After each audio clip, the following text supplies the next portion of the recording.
Soy Harrison y tengo 32 años. Hace 3 años, agoté todos mis ahorros, liquidé mis carteras de inversión y sacrifiqué mi propio futuro para salvar los bienes inmuebles de mis padres de una ejecución hipotecaria inminente. Hice esto porque mi hermano menor había apostado $40.000 de su dinero de jubilación en sitios de apuestas ilegales en el extranjero y en criptomonedas basura. Yo era el buen hijo, el capaz, el que trabajaba 60 horas agotadoras a la semana en el hospital para mantener un techo literal sobre sus cabezas. Mientras me ahogaba en estrés crónico, sacrificando mi propia cordura para mantener unida a esta familia extremadamente tóxica. Mi padre me miró fijamente a los ojos durante la cena del domingo, golpeó la mesa del comedor con su pesado puño y gritó que yo era un monstruo tóxico.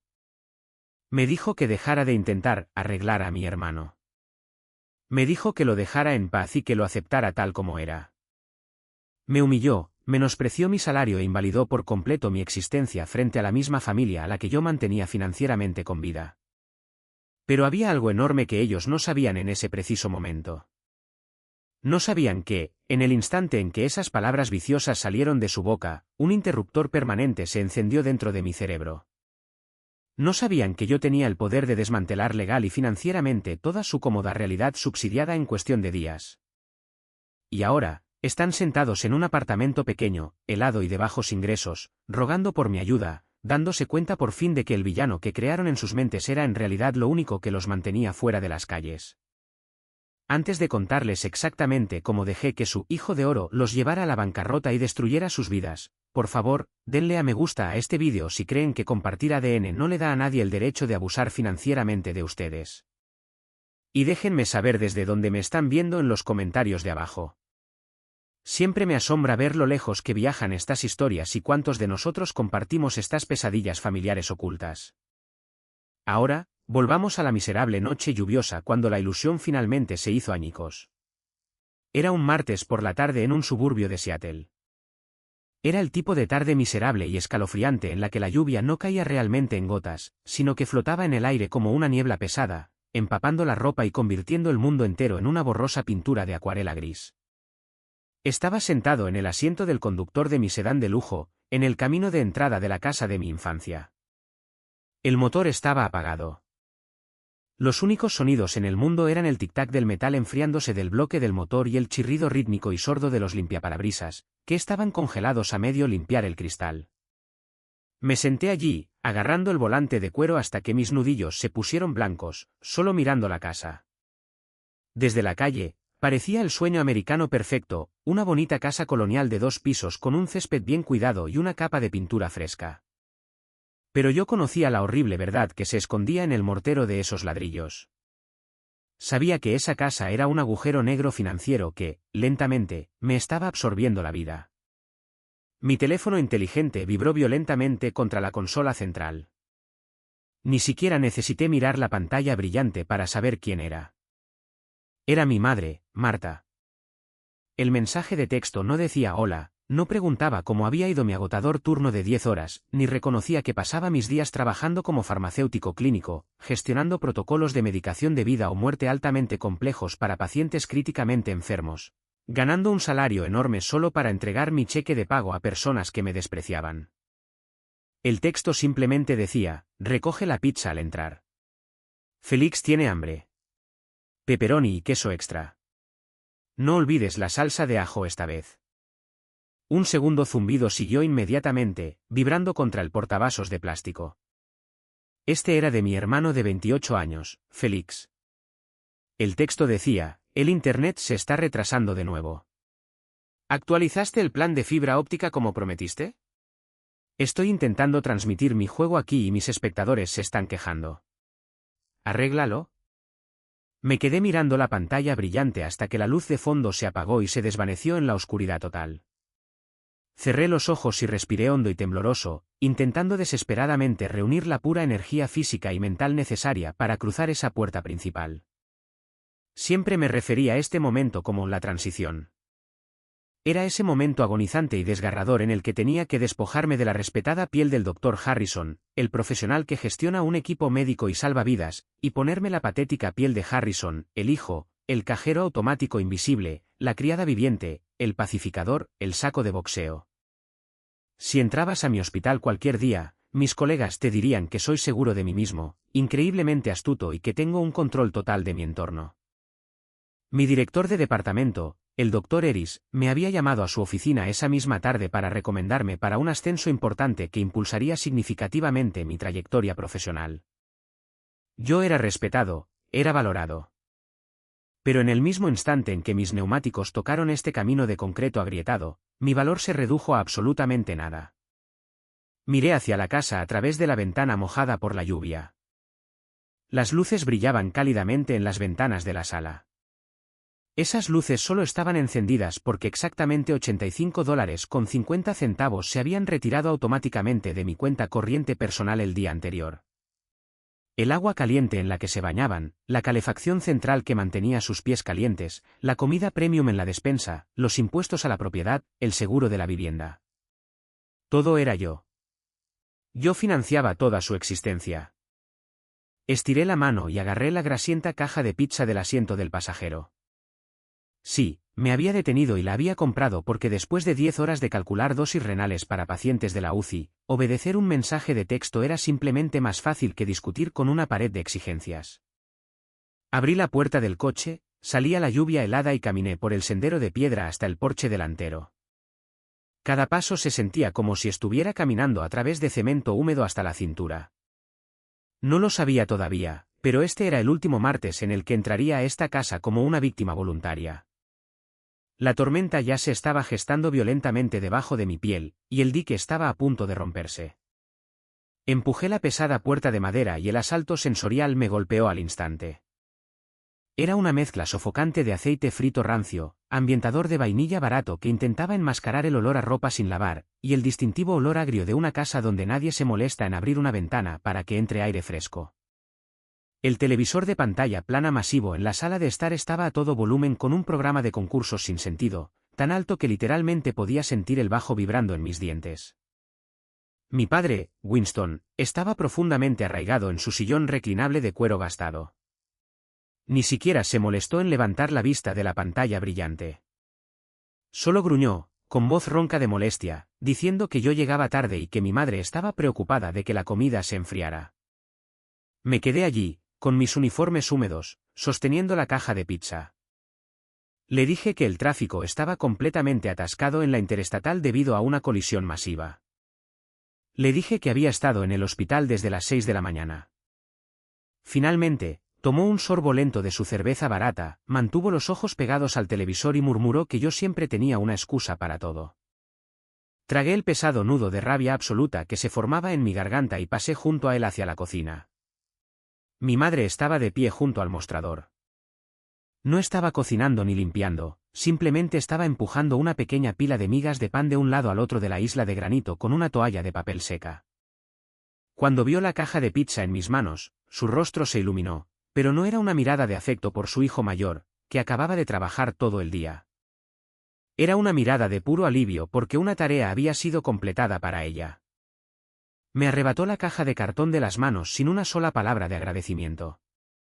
Suspiró pesadamente y dijo que ya era hora, porque Félix había estado caminando de un lado a otro y su nivel de azúcar en la sangre estaba bajando, lo que lo ponía irritable e imposible de tratar. Dejé las llaves del coche en el tazón de cerámica sobre el mostrador.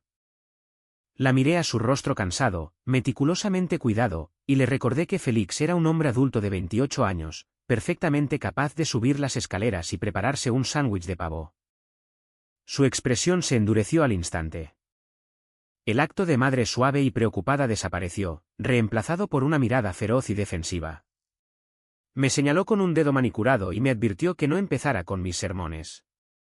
Me dijo que yo sabía perfectamente que Félix estaba teniendo una semana difícil con su canal de streaming. Afirmó que el algoritmo de la plataforma estaba suprimiendo injustamente su contenido de juegos y que estaba bajo una inmensa cantidad de estrés creativo. Tuve que morderme el interior de la mejilla para no reírme directamente en su cara. La supuesta carrera de Félix era una broma completa. Ocupaba todo el sótano terminado, consumiendo enormes cantidades de electricidad para alimentar su configuración de doble monitor, transmitiendo sus videojuegos a una audiencia que rara vez superaba las 5 personas. Y uno de esos espectadores solía ser nuestra prima Penélope, simplemente manteniendo la pestaña abierta en silencio. Me di la vuelta y le dije que iba a subir a cambiarme el uniforme del hospital. Mi madre me llamó bruscamente antes de que mi pie tocara el primer escalón. Me dijo que el lavavajillas necesitaba ser vaciado desesperadamente. Luego, señaló una cesta de ropa de plástico en la esquina y me ordenó que llevara las sudaderas calientes de Félix al sótano porque estaba en medio de un importante torneo de juegos y no podía ser molestado. Hice una pausa, agarrando el pasamanos de madera con fuerza. La miré.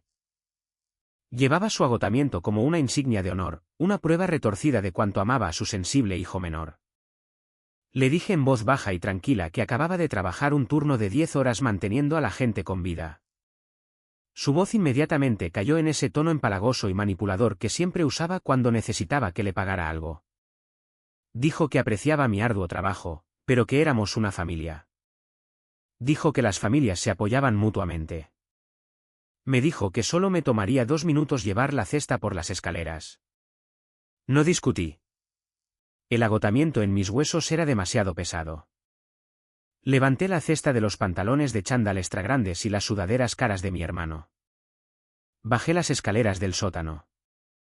El aire se volvió significativamente más frío, húmedo, con el olor agudo y ácido de latas vacías de bebidas energéticas y olor corporal. Grité su nombre. Félix gritó desde detrás de sus monitores encendidos, diciéndome violentamente que no entrara porque su cámara estaba en vivo. Dejé la cesta en el último escalón, volví a subir a mi pequeña habitación de la infancia y cerré la puerta. Me senté en el borde de mi cama, saqué mi teléfono y abrí mi aplicación bancaria. Desplacé la pantalla por las transacciones recientes, el pago de la hipoteca, la entrega de comestibles, la factura de internet de alta velocidad. Miré mi saldo total restante. Era un médico con un salario de primer nivel y estaba completamente arruinado. Me estaba ahogando en un charco poco profundo. Y las personas que me mantenían la cabeza bajo el agua eran mis propios padres. Para comprender completamente la absoluta locura de mi dinámica familiar y por qué me permití ser explotado durante tanto tiempo, tienen que entender la arquitectura profundamente defectuosa de mi infancia. La estructura de nuestra familia nunca se construyó sobre el amor incondicional o el respeto mutuo. Se construyó sobre una base muy rígida de 2 etiquetas específicas: Félix es especial y Harrison es capaz. Recuerdo el momento exacto en que me di cuenta de mi lugar en esta familia. Tenía 12 años y Félix tenía 8. Había pasado 4 semanas enteras construyendo un complejo modelo motorizado del sistema solar para la Feria Regional de Ciencias. Lo hice completamente solo en la mesa de la cocina mientras mis padres veían la televisión. La noche anterior a la feria, Félix corría por la casa, tropezó con sus propios pies y tiró todo mi proyecto de la mesa. El motor se hizo añicos, los planetas se partieron por la mitad. Horas de mi arduo trabajo fueron destruidas en un solo segundo. Caí de rodillas, llorando de frustración. Mi madre corrió a la habitación, pero no miró mi proyecto destrozado. Abrazó a Félix porque se había raspado ligeramente la rodilla al caer. Lo meció, le besó la frente y le dijo que todo iba a estar bien. Cuando pregunté por mi proyecto, mi padre me miró con profunda molestia. Me dijo que dejara de quejarme y que lo arreglara. Dijo: eres un chico inteligente y capaz, Harrison. Deja de llorar por la leche derramada. Tu hermano es sensible. No lo hizo a propósito. Esa fue la trampa definitiva. Eres tan capaz. Sonaba como un cumplido del más alto nivel, pero en realidad era una cadena perpetua a una prisión de 0 expectativas de apoyo. Ser capaz significaba que no requería consuelo emocional. Ser capaz significaba que no necesitaba recursos financieros, paciencia o gracia. Todo el cuidado, toda la financiación y todo el perdón del mundo estaban reservados exclusivamente para Félix. Esa dinámica psicológica retorcida pasó de ser un doloroso recuerdo de la infancia a una situación de toma de rehenes financiera catastrófica y en toda regla, hace exactamente 3 años. Yo la llamo el Gran Rescate. Tenía 29 años. Vivía en un fantástico apartamento moderno en el centro. Estaba construyendo agresivamente mi cuenta de ahorros, investigando activamente bienes raíces para comprar mi primera casa y, finalmente, viviendo mi propia vida. Luego recibí la llamada telefónica que lo cambió todo. Era mi padre, Winston. Estaba hiperventilando, ahogándose en sus propios sollozos en el auricular. Nunca había escuchado a mi padre llorar en toda mi vida, era un hombre estoico y enojado. Escucharlo llorar me envió un pinchazo de adrenalina pura directamente al corazón. Me dijo que el banco había enviado un aviso legal certificado. Subastarían la casa familiar en exactamente 30 días debido a enormes impagos. Dejé todo y corrí a la casa. Nos sentamos en la mesa del comedor, rodeados de pilas de avisos de vencimiento, advertencias finales con sellos rojos y cartas agresivas de agencias de cobranza. Los números no tenían ningún sentido para mí. Mi padre tenía una sólida pensión garantizada de sus años en la planta de fabricación. Mi madre trabajaba a tiempo parcial en una boutique. Su hipoteca era barata. Deberían haber estado perfectamente bien. Pero luego, comencé a abrir los sobresellados que habían estado escondiendo en un cajón. Encontré los estados de cuenta de las tarjetas de crédito, miles y miles de dólares en deuda rotatoria. Vi cargos por computadoras de juego de alta gama construidas a medida, zapatillas de diseñador de edición limitada, casinos en línea en el extranjero y enormes transferencias bancarias irrecuperables a sombrías casas de cambio de criptomonedas que se habían desplomado y quemado por completo hacía meses. Sostuve los papeles. Mis manos temblaban. Miré a mis padres y exigí saber exactamente quién gastó ese dinero. Mi madre se secó los ojos con un pañuelo y se negó por completo a mirarme a los ojos. Susurró que Félix se había metido en problemas con gente mala en línea. Dijo que él pensó que podía hacer trading diario de criptomonedas para duplicar su dinero de jubilación y comprarles una casa de vacaciones. Me miró con lágrimas corriendo por su rostro y me dijo que tenía un corazón tan grande y que solo había cometido un pequeño error porque quería ayudar a la familia. ¿Un error? $40.000 de deuda no garantizada de alto interés no son un error. Es una ruina financiera. Es un fraude devastador. Pero ellos se negaron por completo a responsabilizarlo. Mi padre me miró con esa expresión hueca y desesperada y jugó su última y más tóxica carta. Me dijo que Félix estaba increíblemente frágil en ese momento. Dijo que si perdían la casa y se veían obligados a vivir en la calle, Félix podría hacer algo drástico. Implicó fuertemente, con lágrimas en los ojos, que mi hermano podría hacerse daño si tenía que enfrentar la realidad de lo que había hecho. Armaron su supuesta crisis de salud mental para tenerme como rehén. Y como yo estaba condicionado a arreglarlo todo, funcionó. Hice exactamente lo que el hijo capaz estaba programado para hacer desde su nacimiento. Vacío por completo mi cuenta de ahorros de alto rendimiento. Retiré las inversiones que había estado acumulando para mi futuro.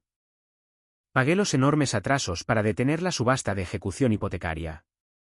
Contraté a un abogado, refinancié su hipoteca y puse mi nombre en la escritura de propiedad junto con el de ellos porque sus puntajes crediticios estaban completamente destruidos. Incluso rompí mi contrato de arrendamiento de apartamento y volví a mi pequeña habitación de la infancia para gestionar personalmente las finanzas del hogar y asegurar que las facturas se pagaran a tiempo. El acuerdo verbal que hicimos era muy simple: yo cubriría la hipoteca, los impuestos a la propiedad y las facturas de servicios públicos durante exactamente 6 meses mientras Félix conseguía un trabajo, iba a terapia y se recuperaba para comenzar a contribuir. Eso fue hace 3 años largos y agonizantes. Félix nunca consiguió un trabajo. Ni siquiera imprimió un currículum o llenó una solicitud de comida rápida. ¿Por qué lo haría? Su refrigerador se reabastecía mágicamente cada sábado con sus bocadillos favoritos. Su internet gigabit de alta velocidad nunca perdió un solo cuadro. Su ropa sucia aparecía mágicamente limpia, doblada y tibia fuera de la puerta de su habitación. Decidió que iba a ser un streamer profesional de videojuegos y creador de contenido. Ocupó todo el sótano terminado, exigiendo que lo mantuviéramos a una temperatura fresca de 19 grados Celsius, consumiendo enormes cantidades de electricidad, transmitiendo para absolutamente nadie mientras yo me esforzaba hasta el agotamiento para pagarlo todo. Salí de mis oscuros recuerdos cuando mi despertador sonó a las 5:30 de la mañana siguiente.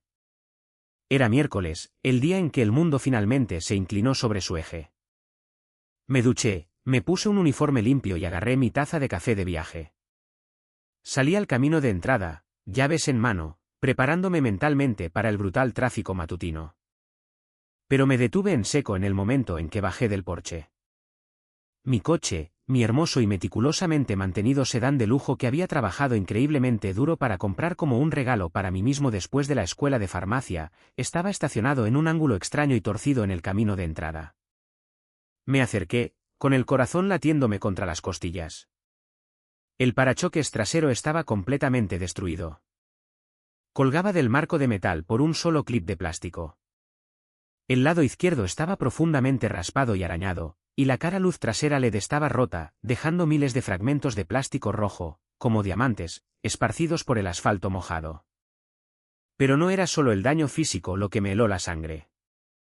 Era el barro industrial espeso, pesado y gris salpicado por todo el paso de rueda y el panel trasero. Se me revolvió el estómago. Volví corriendo a la casa, abriendo la puerta principal y cerrándola con tanta fuerza que los paneles de vidrio decorativos tintinearon en sus marcos de madera. Me paré al pie de las escaleras y grité a todo pulmón a Félix que bajara su perezoso trasero de inmediato. Mi padre salió del dormitorio principal, en la parte superior del rellano. Se estaba atando su bata de baño, su rostro contorsionado por una intensa ira porque yo me atrevía a hacer ruidos fuertes antes de las 7 de la mañana. Se inclinó sobre la barandilla y exigió saber cuál era mi problema. Lo miré, mi voz temblaba de pura rabia. Exigí saber quién había conducido mi coche anoche. Mi padre se frotó la cara, desvió la mirada y suspiró pesadamente. Me dijo que Félix había necesitado ir a Taco Bell alrededor de las 2 de la mañana porque su aplicación de entrega de comida estaba fallando. Mi padre admitió casualmente que le había arrojado a Félix mis llaves de repuesto desde el gancho de la cocina. Perdí la cabeza por completo. Grité que Félix no estaba autorizado a conducir mi coche. Le dije que Félix no figuraba en mi póliza de seguro de automóvil premium. Subí las escaleras corriendo, agarré a mi padre por el brazo, lo arrastré por los escalones y lo obligué a mirar por la ventana delantera el daño estructural de $1000. Mi padre entrecerró los ojos a través del cristal, hizo una mueca por una fracción de segundo, y luego se desató el engaño nauseabundo. Cruzó los brazos sobre el pecho y afirmó tercamente que apenas era un rasguño. Dijo que Félix no estaba acostumbrado a las dimensiones de mi coche, que los espejos eran diferentes y que los accidentes menores le ocurren a todo el mundo. Justo en ese momento, Félix subió lentamente las escaleras desde el sótano. Llevaba boxers y una camiseta manchada. Se frotaba los ojos dramáticamente, con un aspecto increíblemente molesto, como un niño pequeño despertado de una siesta en lugar de un hombre adulto que acababa de destruir miles de dólares de propiedad privada. Se quejó en voz alta, preguntando por qué gritaba, porque le dolía la cabeza. Señalé con un dedo tembloroso hacia la ventana y le dije que había destrozado por completo mi coche. Félix apenas miró la ventana. Se encogió de hombros casualmente. Dijo, algún ingeniero civil idiota puso una barrera de concreto en el punto ciego del autoservicio. Luego me miró de arriba abajo y soltó una breve risa de desprecio. Me dijo que no fuera tan increíblemente mezquino. Dijo que yo ganaba un salario enorme de 6 cifras y que un deducible de seguro de $500 era solo calderilla para mí. Dijo que estaba exagerando por un trozo de metal. Mi madre bajó corriendo las escaleras. Inmediatamente se interpuso entre Félix y yo, protegiéndolo físicamente. Me dijo que bajara la voz en ese mismo instante y que dejara de hacer sentir culpable a mi hermano. Dijo que era solo dinero y que las cosas materiales no importaban tanto como la familia. Volví a mirar mi coche por la ventana. Miré el espeso barro industrial gris. Los autoservicios de Taco Bell están pavimentados con asfalto liso. No tienen barro industrial gris. Félix no había ido a buscar comida rápida. Había llevado mi coche de lujo a una reunión clandestina, fuera de la red. Probablemente estaba tratando con sus amigos criptodegenerados o comprando algo altamente ilegal en un parque industrial. Chocó mi vehículo haciendo algo ilícito y mis padres estaban allí, completamente unidos, llamándome un monstruo por estar molesto por ello. Los miré a los tres de pie allí, un frente unido de puro, inmaculado derecho y engaño tóxico. El intenso fuego ardiente en mi pecho de repente se volvió completamente helado. El pánico, el dolor y la desesperación por su amor se evaporaron instantáneamente. No grité. No lloré. Miré a mi padre y dije con una voz tan aterradoramente tranquila que lo hizo retroceder un paso, que discutiríamos esto a fondo en la cena del domingo. Salí por la puerta principal, tomé unas bridas industriales de mi kit de emergencia, aseguré mi parachoques al chasis para que no se arrastrara por la autopista y conduje al trabajo en total silencio. Me di cuenta de algo increíblemente profundo en ese largo viaje al hospital: no puedes curar una enfermedad si al paciente le encanta desesperadamente la enfermedad. Mi familia era adicta a su disfunción, y mi dinero era la droga que los mantenía drogados. Finalmente, era hora de cortar el suministro y dejar que la infección los consumiera. La cena del domingo era un ritual profundamente sagrado en nuestra casa tóxica. Era la única comida de la semana que mi madre realmente se molestaba en cocinar desde cero, generalmente un asado terriblemente seco servido con una salsa marrón demasiado salada de un paquete. Durante 4 días enteros después del incidente del coche, había permanecido completamente en silencio. No me quejé del enorme desorden en el fregadero de la cocina. No mencioné el costoso deducible del seguro. Mis padres interpretaron completamente mal la situación. Confundieron mi escalofriante silencio con sumisión. Realmente pensaron que me habían intimidado con éxito para volver a mi lugar designado como el proveedor silencioso. Nos sentamos todos a la mesa del comedor. Félix, por una vez, estaba arriba, con sus caros auriculares de juego alrededor del cuello, desplazándose rápidamente por su teléfono inteligente con una expresión profundamente aburrida en su rostro. Me senté en silencio y esperé hasta que mi padre terminara de cortar el asado y todos tuvieran la comida apilada en sus platos. Luego, metí la mano debajo de mi silla, agarré mi maletín de cuero y saqué una gruesa carpeta de manila. La abrí deliberadamente y coloqué una sola hoja de cálculo recién impresa justo en el centro de la mesa, directamente entre el puré de patatas y el tazón de judías verdes. Mi padre hizo una pausa, su tenedor flotando a medio camino de su boca. Frunció el ceño profundamente y exigió saber qué basura estaba poniendo en la mesa. Lo miré directamente a los ojos. Mi corazón estaba completamente firme. Le dije que era un desglose financiero completo y detallado de los costos operativos del hogar durante los últimos 30 días, junto con una proyección prevista para el próximo mes. Félix gimió dramáticamente, poniendo los ojos en blanco. Murmuró en voz alta que el aburrido contable estaba allí para arruinar la cena de nuevo. Ignoré por completo a Félix y mantuve mis ojos fijos en mi padre. Afirmé claramente que el costo mensual total para mantener esta casa funcionando y evitar la ejecución hipotecaria era exactamente $4.200. Lo desglosé línea por línea. Expliqué que esa cantidad incluía el capital de la hipoteca, los impuestos a la propiedad, el seguro de la vivienda, los servicios públicos, los comestibles y el paquete premium de Internet Gigabit. Señalé que, actualmente, yo pagaba $3.500 de ese total de mi propio salario. La pensión de mi padre cubría $700. Félix no contribuía absolutamente con nada. Señalé firmemente una línea resaltada en amarillo en la parte inferior de la página. Lentamente giré mi cabeza y miré directamente a Félix. Le dije que, dado que era un hombre de 28 años con plena capacidad física, dado que consumía aproximadamente el 80% de la electricidad y el ancho de banda del hogar para su fallida carrera de streaming, y dado que acababa de causar más de $1.000 en daños físicos a mi vehículo personal, las reglas de la casa cambiarían inmediatamente. Le dije que necesitaba conseguir un trabajo el lunes por la mañana. Cualquier trabajo. Hacer hamburguesas, abastecer estantes de supermercado, cavar zanjas. No me importaba. Exigí que contribuyera con $500 al mes a los gastos del hogar y que estableciera un plan de pago estricto para reembolsarme las reparaciones de mi coche. El silencio que cayó sobre el comedor fue lo suficientemente pesado como para aplastar huesos sólidos. Nadie masticó. Nadie respiró. Luego, Félix soltó una carcajada fuerte, muy exagerada y burlona. Me miró como si acabara de sugerirle que volara a la luna. Dijo que yo estaba completamente delirante si pensaba que él podía trabajar en un humillante trabajo de salario mínimo. Dijo que estaba construyendo meticulosamente una marca personal en línea y que su audiencia esperaba un horario de transmisión altamente consistente. Afirmó que el trabajo manual arruinaría sus reflejos de juego.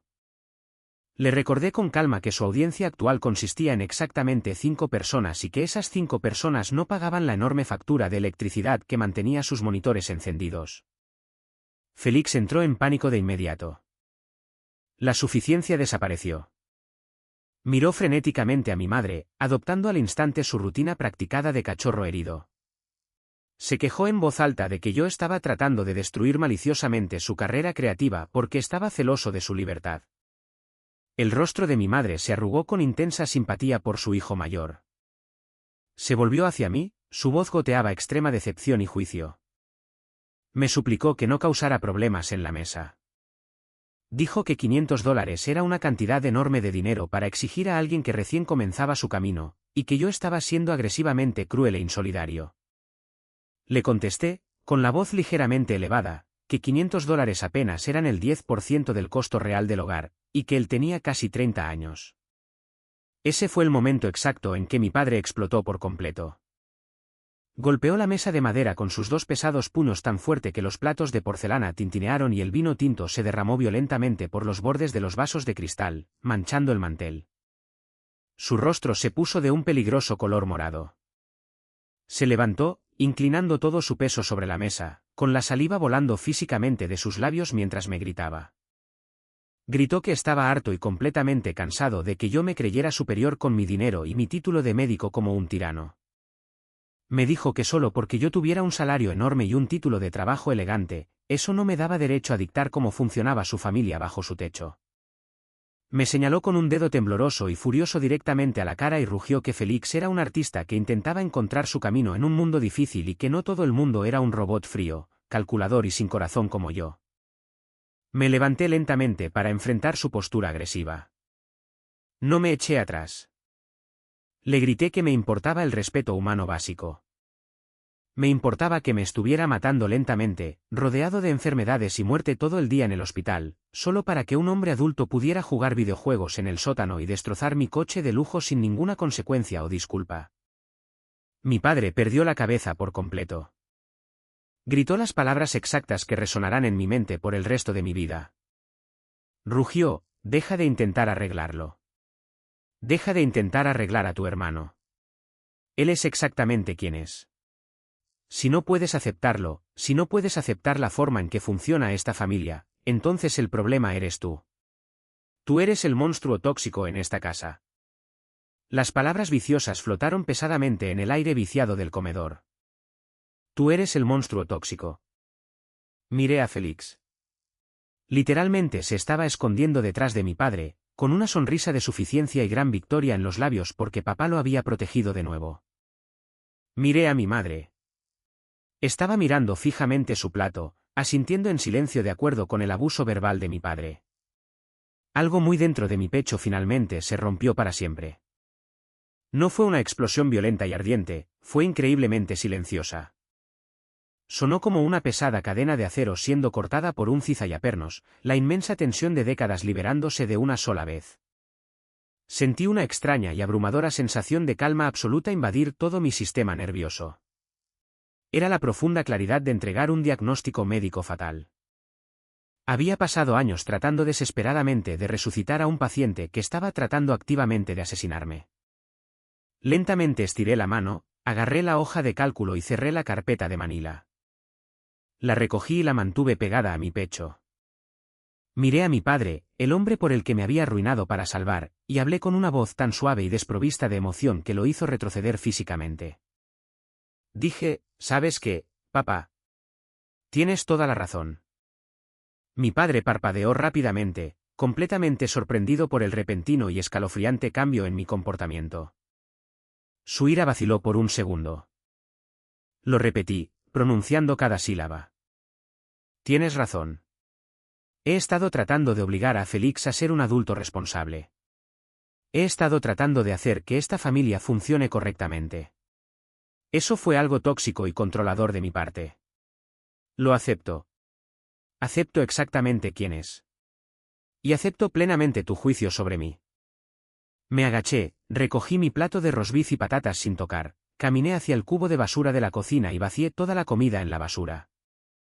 Me di la vuelta, sonreí con una sonrisa completamente muerta y dije, disfruten de su cena. Yo he terminado. Subí las escaleras, cerré la puerta de mi habitación y abrí mi portátil. No empaqué mi ropa. No lloré. Empaqué mi culpa y comencé a planear mi estrategia de salida. A la mañana siguiente, llamé al departamento de programación del hospital y me tomé un día de baja por enfermedad de inmediato.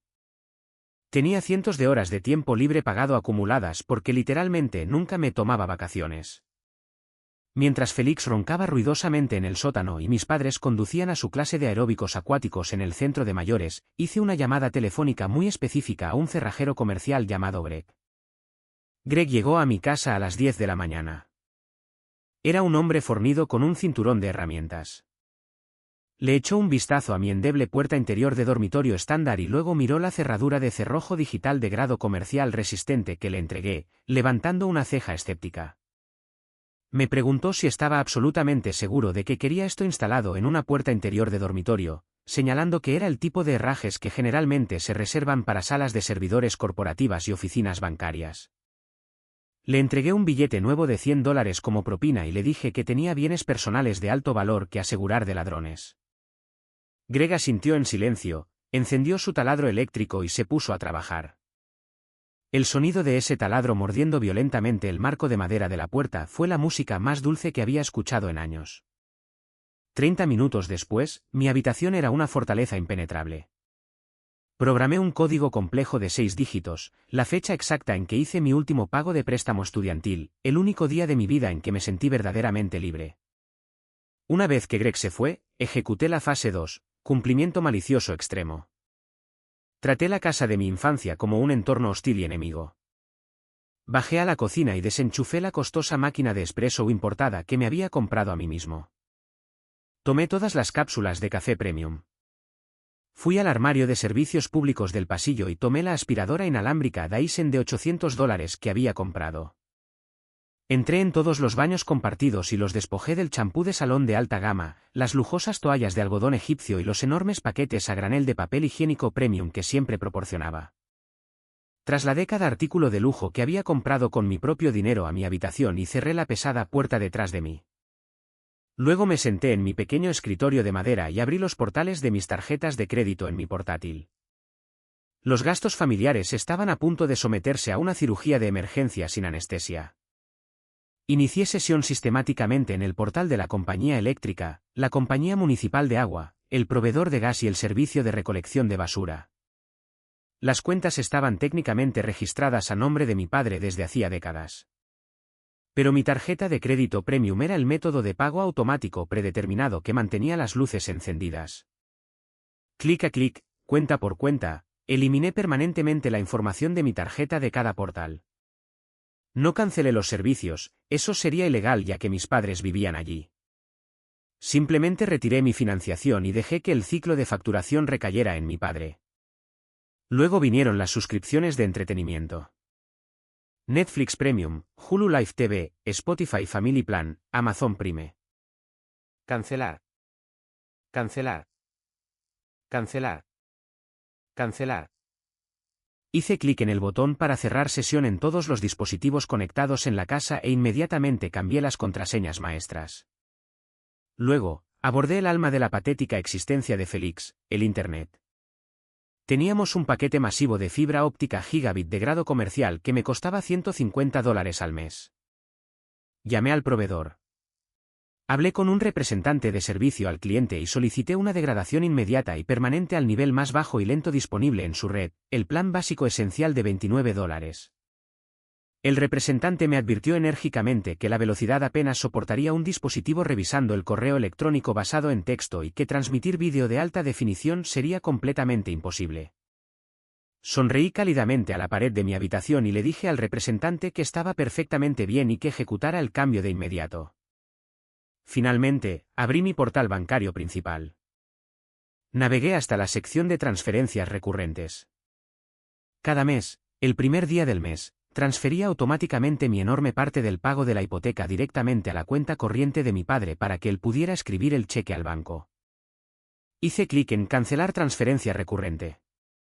No era un idiota, sabía que mi nombre estaba en la escritura legal de la propiedad y no iba a dejar que la casa entrara en ejecución hipotecaria inmediata y arruinara mi impecable puntaje de crédito. En cambio, abrí una cuenta de ahorro separada de alto rendimiento titulada Estrategia de Salida de Emergencia. Configuró la transferencia automática para depositar el dinero de la hipoteca directamente allí. Si el banco finalmente me llamaba por un incumplimiento en unos meses, tendría el dinero acumulado para saldar los atrasos directamente con el prestamista. Pero mi padre no sabía eso. Mi padre necesitaba sentir el terror aplastante del vacío financiero. Redacté un correo electrónico a mi padre, de tono cortés y formal. Adjunté los estados de cuenta en PDF de todas las próximas facturas de servicios públicos. Escribí: papá, según nuestra conversación tan esclarecedora de anoche, me estoy alejando de mi comportamiento tóxico. Acepto que tú eres la máxima autoridad de este hogar. Por lo tanto, con respeto, te devuelvo toda la gestión y carga financiera. Mis métodos de pago han sido eliminados por completo de todos los servicios públicos y servicios. Además, el Internet ha sido degradado a un plan básico. Como ya no estoy arreglando a Félix, él tendrá que actualizar la infraestructura de Internet él mismo con sus propios fondos. Buena suerte gestionando tus bienes. Pulsé enviar. Se sintió exactamente como lanzar un misil nuclear desde un submarino. 2 horas después, la devastadora consecuencia golpeó. Escuché un grito gutural y primitivo que resonaba desde el sótano. Sonaba como un animal salvaje atrapado en una trampa de acero. Félix gritaba a todo pulmón que su PIN había caído a niveles injugables. Pasos pesados y en pánico resonaron por las escaleras de madera. Lanzó todo su peso contra la puerta de mi habitación, golpeando violentamente con los puños la madera, gritando que el Internet estaba completamente roto y que acababa de ser desconectado de una partida competitiva de alto rango. Con calma, me puse mis caros auriculares con cancelación de ruido, pulsé reproducir en un audiolibro sobre inversión inmobiliaria y observé cómo la pequeña luz verde de mi nueva cerradura con teclado brillaba intensamente en la tenue habitación. La tormenta finalmente había llegado, y yo estaba a salvo dentro de mi búnker. Al cuarto día de mi huelga financiera, la casa se había convertido en una zona de desastre total. Sin que yo me levantara temprano para vaciar el lavavajillas, comprar los comestibles o gestionar la infraestructura básica de sus vidas, todo el sistema se derrumbó. Platos de cerámica sucios, con comida podrida y seca incrustada, se apilaban en el fregadero de acero inoxidable, atrayendo moscas. El cubo de basura principal de la cocina se desbordaba, formando una precaria y apestosa torre de cajas de pizza grasientas, latas de refresco vacías y envoltorios de comida. Utilicé el método de la roca gris de defensa psicológica. Me volví tan aburrido, insensible e inamovible como una roca gris. Solo salía de mi habitación segura para ir al hospital y usar el baño compartido del pasillo. Y cuando usaba el baño, llevaba mi propio papel higiénico premium y jabón antibacteriano en una pequeña cesta y lo volvía a guardar en mi bóveda cuando terminaba, cerrando la puerta con firmeza detrás de mí. El sábado por la mañana llegó la inevitable colisión explosiva, el refrigerador vacío. Normalmente, los sábados por la mañana temprano, yo conducía mi SUV al enorme club de almacenes y gastaba $300 o $400 en gruesos filetes de costilla para mi padre, costosos bocadillos orgánicos para mi madre y pesadas cajas de bebidas energéticas y comidas congeladas para Félix. Este sábado, intencionalmente dormí hasta las 10, cuando finalmente bajé las escaleras en mi bata de baño para tomar un vaso de agua del grifo. Los tres estaban de pie en la cocina, acurrucados, mirando con horror el refrigerador abierto, brillantemente iluminado, pero completamente vacío. No había absolutamente nada dentro, excepto un frasco de vidrio caducado de mostaza amarilla, una botella de ketchup a medio vaciar y una cabeza de lechuga iceberg gravemente marchita. Félix parecía pálido, tembloroso y genuinamente aterrorizado. Se apoyó en el mostrador y se quejó en voz alta de que no había comido una sola caloría desde ayer por la tarde y que su cerebro se estaba nublando. Mi padre se volvió hacia mí cuando entré a la cocina. Su rostro estaba severo, su mandíbula apretada. Sostenía su tarjeta de débito de plástico en la mano como un arma. Me ordenó ir al supermercado de inmediato porque mi madre se sentía débil por el hambre y su nivel de azúcar en la sangre estaba bajo. Me apoyé casualmente en el mostrador de granito, llené mi vaso del grifo y tomé un sorbo lento de agua. Lo miré y le dije con calma que no iba a ir a ninguna parte. Señalé con un dedo hacia los estantes secos de la despensa y les recordé que tenían una bolsa de plástico de 10 libras de arroz blanco seco y una bolsa grande de frijoles pintos secos. Dije que eran más que bienvenidos a hervir un poco de agua y cocinar una comida. Félix gritó con genuina indignación que no podía comer arroz de campesino simple, que necesitaba proteínas y combustible de alta calidad para mantener sus reflejos de juego. Sonreí con una sonrisa fría y delgada, y le dije que probablemente debería ir a comprar algo. Luego, mi padre golpeó el mostrador con su pesada mano, agarró las llaves de su camioneta y gritó que yo estaba matando de hambre maliciosamente a mi propia familia. Declaró que iría él mismo a la tienda y que yo tenía prohibido comer un solo bocado de la comida que comprara.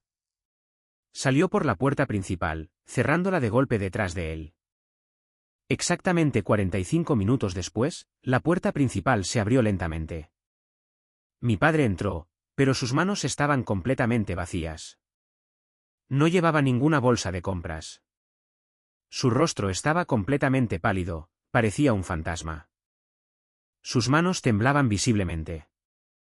Caminó lentamente hacia la mesa de la cocina y se desplomó pesadamente en una silla de madera. Mi madre se acercó corriendo y preguntó frenéticamente dónde estaba la comida. Mi padre me miró con una mezcla compleja de terror absoluto, confusión y una creciente comprensión. Susurró, con la voz quebrada, que su tarjeta de débito había sido rechazada violentamente en la caja frente a una enorme fila de personas, fondos insuficientes. Tartamudeó, mirándome suplicante, preguntando por la transferencia mensual, el dinero de la hipoteca, el dinero de los servicios públicos, el colchón en el que confiaba. Le recordé el preciso correo electrónico que le había enviado a principios de semana. Le dije con voz clara e inquebrantable que había detenido permanentemente todas las transferencias automáticas. Afirmé que ahora gestionaba mis propias finanzas, exactamente como él sugirió cuando me llamó monstruo tóxico. Le expliqué la cruel matemática. Su mísero cheque de pensión probablemente fue tragado instantáneamente por los débitos automáticos de las facturas de agua y gas porque ya estaban vencidos y retiraban fondos desesperadamente. Félix comenzó a hiperventilar, agarrándose el pecho. Me miró con ojos grandes y aterrorizados y preguntó si literalmente tenían $0 en el banco para comprar comida. Lo corregí con brutal honestidad. Dije que probablemente tenían $35, teniendo en cuenta la exorbitante tarifa por sobregiro del banco por la transacción de comestible rechazada. Mi madre se agarró al borde de la mesa y gritó que yo los estaba abusando financieramente. Exigió que pagara por mi derecho a vivir en la casa. Le recordé con calma que mi única contribución era la hipoteca, el techo literal que la protegía de la lluvia. Todo lo demás, la comida, las luces, el internet, era enteramente su responsabilidad. La red de seguridad invisible había desaparecido por completo. Estaban en una aterradora caída libre financiera. Les di la espalda, volví a mi habitación y cerré la puerta con llave. Pero las familias tóxicas no aceptan la derrota con gracia. Cuando el abusador principal pierde el control de la víctima, reclutan soldados. En psicología, los llaman monos voladores. Cuando regresé a casa de un turno agotador el martes por la noche, un sedán plateado y abollado estaba agresivamente estacionado en el camino de entrada. Mi tía Beatrice y mi prima menor Penélope estaban sentadas en la sala de estar formando un tribunal con mis padres. Era una actuación teatral perfectamente escenificada, diseñada para quebrarme. Mi madre estaba recostada dramáticamente en el sofá con un paño húmedo sobre los ojos, interpretando a la víctima frágil y moribunda. Mi padre le sostenía la mano, con un aspecto solemne. La tía Beatrice se puso de pie en toda su altura cuando entré. Es una mujer imponente y juzgadora que usa la religión y la culpa familiar como un arma contundente. Cruzó los brazos sobre el pecho y dijo con una voz que goteaba veneno y piadosa decepción que el hijo pródigo arrogante había regresado para ver a sus ancianos padres morir de hambre. Mi prima Penélope tenía su teléfono inteligente en alto. La luz roja de grabación parpadeaba constantemente. Estaba tratando de filmarme para crear una campaña de vergüenza viral y fuera de contexto en las redes sociales. Me espetó que encerrar la comida de la casa y acaparar recursos era literalmente una forma de abuso doméstico y que me iba a exponer a mi empleador. No me inmuté. No me puse a la defensiva. No grité. Simplemente metí la mano en mi maletín de cuero y saqué la gruesa y pesada carpeta de documentos financieros oficiales que ahora llevaba a todas partes. La tía Beatrice comenzó a citar agresivamente las escrituras, diciéndome que honrara a mi padre y a mi madre. Dijo que con mi enorme salario de médico, era mi deber moral absoluto proveer para mis parientes de sangre, independientemente de sus acciones. Me reí, un sonido seco, sin humor, aterrador. Tiré la enorme pila de papeles sobre la mesa de centro de cristal. El fuerte golpe los hizo saltar a todos en sus asientos. Señalé los papeles y le dije a Beatrice que esos eran los recibos indiscutibles, $12.000 en facturas de servicios públicos pagadas por mí durante 3 años. El rescate de la deuda de juego de $40.000 que financié para evitar que el banco se apoderara de la casa. Los documentos oficiales de refinanciación de la hipoteca que probaban que mi nombre y mi puntaje de crédito eran lo único que los mantenía fuera de un refugio para personas sin hogar. Miré a Beatrice directamente a los ojos y la desafié. Le pedí que sacara su chequera ahora mismo. Le dije que la factura de electricidad vencía en exactamente 3 días, era de $412, y que si se preocupaba tan profundamente por la caridad cristiana, podía pagarla hoy. Beatrice dio un paso atrás rápidamente, su rostro se puso rojo, tartamudeando excusas patéticas sobre tener ingresos fijos y cómo no era su responsabilidad. Dirigí mi atención a la cámara que sostenía Penélope y sonreí con una sonrisa brillante y depredadora. Le dije que se asegurara de etiquetar mis cuentas de redes sociales en el vídeo para que todos nuestros amigos y familiares mutuos pudieran ver exactamente quién estaba pagando la patética adicción a los juegos de Félix mientras él se negaba a trabajar. Subí las escaleras, dejándolos en un vacío de silencio atónito. La caballería había llegado con su superioridad moral, se dieron cuenta de que traían pistolas de agua a una pelea de tanques e inmediatamente se rindieron. Pero el verdadero giro aterrador ocurrió más tarde esa noche, en la oscuridad. Mi teléfono vibró suavemente en mi mesita de noche con una solicitud de mensaje directo en Instagram. Era de Diana, la exprometida de Félix. Habían roto hacía 4 años en circunstancias muy misteriosas. Mi familia siempre afirmó que ella era una bruja loca y controladora que le rompió el corazón. Acepté cautelosamente la solicitud de mensaje. Diana escribió: Harrison, vi el vídeo de Penélope despotricando sobre ti en su historia. Veo que finalmente cortaste el cordón umbilical. Bien por ti. Te mereces una vida, pero debes tener cuidado ahora mismo. ¿En serio? Respondí rápidamente, preguntándole exactamente qué quería decir. Su siguiente mensaje me heló la sangre por completo. La razón por la que dejé a Félix no fue porque se nos acabara el amor. Lo encontré intentando activamente abrir 3 tarjetas de crédito de alto límite diferentes a mi nombre. Me había robado mi número de seguro social de mis documentos fiscales.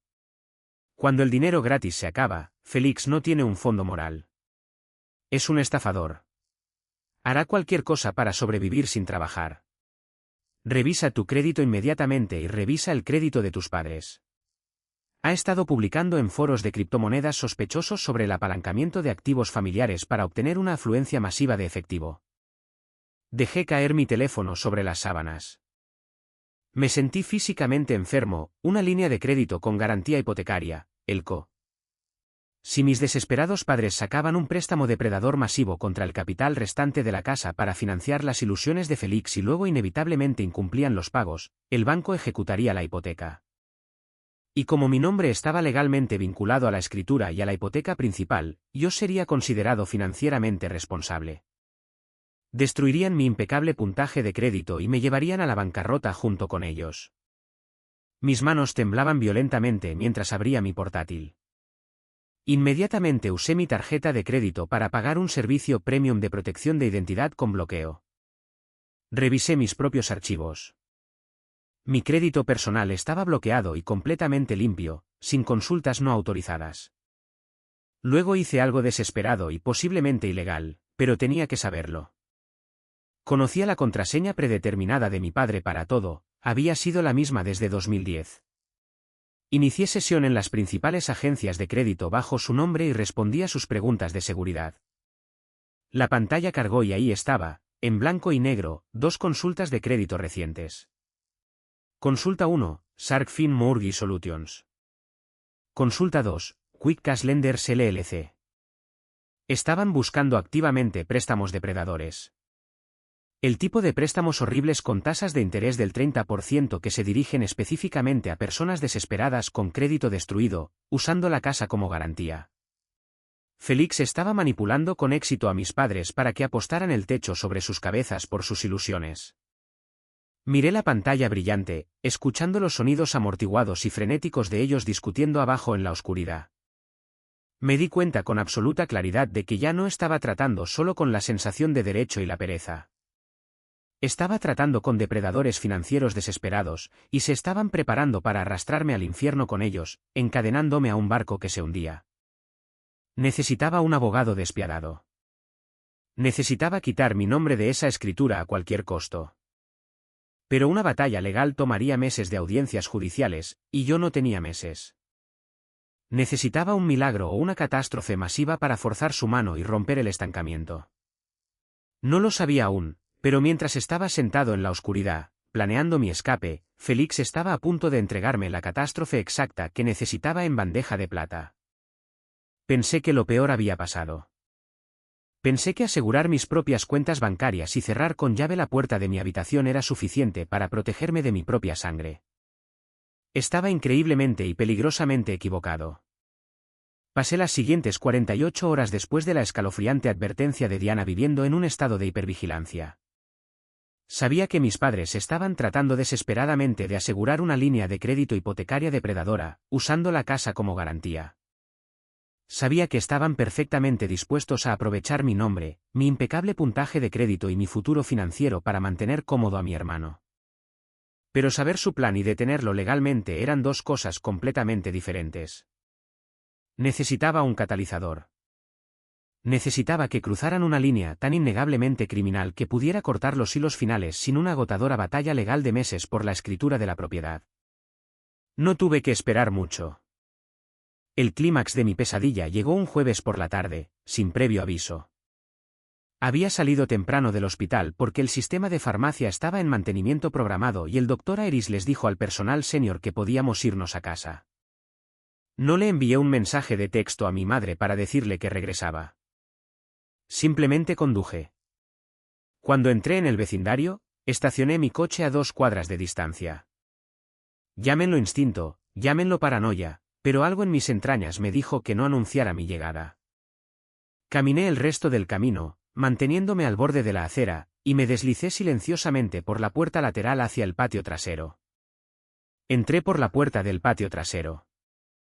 La casa estaba misteriosamente silenciosa. El televisor no sonaba. El habitual y agresivo clic del teclado mecánico de juegos de Félix estaba completamente ausente. Me quité los zapatos y caminé en silencio con mis calcetines por el suelo de madera, subiendo las escaleras. Al llegar al rellano del segundo piso, mi corazón se detuvo por completo en mi pecho. La puerta de mi dormitorio, mi puerta con cerradura digital de grado comercial fuertemente fortificada, estaba completamente destrozada. El grueso marco de madera estaba violentamente astillado, trozos dentados de pino esparcidos por la alfombra del pasillo. El pesado teclado metálico colgaba suelto por unos pocos cables internos. El mecanismo de cierre completamente vencido por la fuerza bruta. Alguien había tomado una herramienta pesada, probablemente una palanca de la mesa de trabajo del garaje de mi padre, y sistemáticamente había destruido el marco de la puerta para forzar la entrada. Una oleada de pánico frío y agudo inundó mis venas, reemplazada instantáneamente por una rabia cegadora y primitiva. Abrí la puerta destrozada. Félix estaba dentro de mi santuario. Estaba sentado casualmente en el borde de mi colchón. Mi costosa computadora portátil de trabajo estaba abierta en su regazo. A su lado, mi caja de madera para relojes y una pequeña caja fuerte que contenía los gemelos de oro antiguos de mi abuela estaban volcados sobre la funda del edredón. Estaba activamente revisando mis objetos de valor personales. Solté un sonido que no sabía qué era capaz de hacer. Era un grito gutural y furioso que brotó de lo más profundo de mi garganta. Exigí saber qué demonios estaba haciendo. Félix saltó tan violentamente que mi computadora portátil se deslizó de su regazo y se estrelló contra el suelo. Se dio la vuelta, con el rostro pálido por el terror repentino. Tartamudeó, retrocediendo hacia la esquina de la habitación, levantando las manos defensivamente. Afirmó que no me había oído entrar. Me abalancé por la habitación, lo agarré por el cuello de su camiseta manchada y lo arrojé contra la pared. Señalé el marco de la puerta destrozado y las joyas esparcidas. Le grité, preguntándole si me estaba robando en mi propia casa. Comenzó a llorar al instante, lágrimas falsas, patéticas y manipuladoras. Juró que no me estaba robando. Afirmó que necesitaba desesperadamente mi computadora portátil porque su computadora era demasiado lenta con el plan de Internet básico al que los había degradado. Incluso tuvo la absoluta audacia de mirarme a los ojos y decir que solo estaba tratando de solicitar trabajos en línea y que estaba haciendo exactamente lo que yo quería que hiciera. Lo llamé mentiroso en su cara. Señalé los gemelos de oro que brillaban en la cama. Le pregunté si estaba solicitando trabajos de salario mínimo usando las joyas antiguas de mi abuela. Torció su cara en esa familiar y asquerosa máscara de pura victimismo. Gritó que yo siempre asumía lo peor de él. Dijo que solo estaba buscando un bolígrafo en la caja. Lloró que estaba desesperado, que yo los había matado de hambre, que yo les había cortado el internet y que yo lo había obligado a hacer esto porque era un tirano cruel. Justo en ese momento, mi madre apareció en el umbral, completamente sin aliento. No había estado durmiendo la siesta. Había estado vigilando abajo y falló en su trabajo de vigía cuando yo entré por la parte trasera. No miró la puerta destrozada. No miró los objetos de valor esparcidos. Corrió a la habitación, se interpuso físicamente entre Félix y yo, y me empujó hacia atrás. Me gritó que dejara de aterrorizar a su hijo. Afirmó que él estaba teniendo un ataque de pánico severo. Levanté el pesado teclado metálico, con los cables colgando de mi mano. Grité que él había entrado en mi habitación cerrada con llave e intentado un gran robo. Le dije que llamaría a la policía ahora mismo y presentaría cargos por allanamiento de morada. El rostro de mi madre se transformó en algo verdaderamente demoníaco. Me señaló el pecho con el dedo y me retó a llamar a la policía. Protegió a Félix con su cuerpo y justificó el crimen directamente en mi cara. Dijo que Félix cometió un pequeño error. Afirmó que solo estaba buscando algo para empeñar y pagar la factura de electricidad que yo egoístamente me había negado a pagar. Me miró con puro odio y dijo que estaba tratando de ayudar a la familia a sobrevivir al abuso financiero al que los estaba sometiendo. La miré fijamente. El retorcido laberinto y la lógica eran completamente asfixiantes. Él me estaba robando para pagar las facturas que yo había dejado de pagar porque él se negaba a trabajar.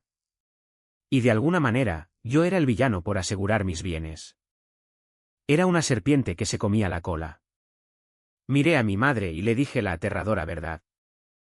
Le dije que ella le había dejado hacer esto. Le dije que ella se había quedado vigilando mientras él destruía mi propiedad. Se cruzó de brazos, completamente impenitente. Dijo que tenían que sobrevivir y que yo no les había dejado otra opción. Miré la madera astillada en el suelo. Miré a Félix, que ahora se secaba las lágrimas falsas con la manga, sonriendo ligeramente por encima del hombro de su madre. Miré a mi madre, cuyos ojos eran duros y completamente desprovistos de cualquier amor maternal por mí. Entonces me di cuenta de que no estaba seguro. Ni financieramente, ni emocionalmente, y ahora tampoco físicamente. Una cerradura comercial no era suficiente. Un límite no era suficiente. No se puede construir una pared lo suficientemente alta para mantener fuera las ratas si las ratas ya viven dentro de los cimientos. Dejé caer el teclado roto. La rabia al rojo vivo se evaporó, dejando solo un vacío gélido y calculador. Dije, está bien. Mi voz era extrañamente tranquila, la voz de un profesional que entrega un pronóstico terminal. Con calma, recogí mi portátil del suelo. Metí los relojes y los gemelos de oro en mi bolsa de cuero. La postura segura de mi madre vaciló ligeramente, un atisbo de preocupación cruzó sus ojos. Me preguntó a dónde iba. Me colgué la bolsa al hombro y le dije que regresaba al hospital para un turno de emergencia. Félix sollozó ruidosamente y preguntó, con voz ligeramente temblorosa, si iba a llamar a la policía. Lo miré con ojos absolutamente muertos. Le dije que no. Le dije que llamar a la policía sería un intento de arreglarlo, de enseñarle una lección, y que yo había terminado por completo de arreglarlo. Salí de esa casa y nunca más dormí otra noche bajo ese techo. No volví al trabajo. Conduje mi coche directamente a un complejo de apartamentos de lujo de alta seguridad, situado justo enfrente del hospital. Lo había visitado hacía meses en un momento de ilusión. Entré directamente a la oficina de arrendamiento, me senté frente a la administradora de la propiedad y le dije que necesitaba un apartamento hoy mismo. Mudanza inmediata. Ella miró mi aspecto ligeramente desaliñado y luego la tarjeta de crédito platino que puse firmemente sobre su escritorio. Sacó su inventario y me dijo que tenía una unidad premium de un dormitorio en el último piso con un balcón con vistas al parque de la ciudad. Ni siquiera pregunté el precio. Le dije que lo tomaría y pagué 6 meses enteros por adelantado en efectivo. Firmé el contrato de arrendamiento, tomé las pesadas llaves de metal y fui directamente a una ferretería. Compré 50 cajas de mudanza resistentes y cinta de embalar. No iba a pasar semanas discutiendo quién era dueño de qué. Iba a desaparecer como un fantasma en la noche. Durante los siguientes 3 días, viví una doble vida altamente orquestada. Dormía en mi nuevo apartamento de lujo. Durante el día, mientras mis padres estaban en el centro de personas mayores y Félix dormía profundamente hasta las 3 de la tarde, regresaba a la casa. Estacionaba calle abajo para que mi coche no fuera visible desde las ventanas. Entraba y sacaba mi vida caja por caja. No tomé muebles grandes, eran demasiado pesados y harían demasiado ruido. Solo tomé lo que importaba, mis importantes documentos financieros, mi extenso guardarropa, mis fotos familiares y los caros electrodomésticos de cocina que había comprado con mi propio dinero. Los cargué en el maletero de mi coche y los llevé a mi nuevo santuario. La atmósfera en la casa durante esos 3 días fue maníaca.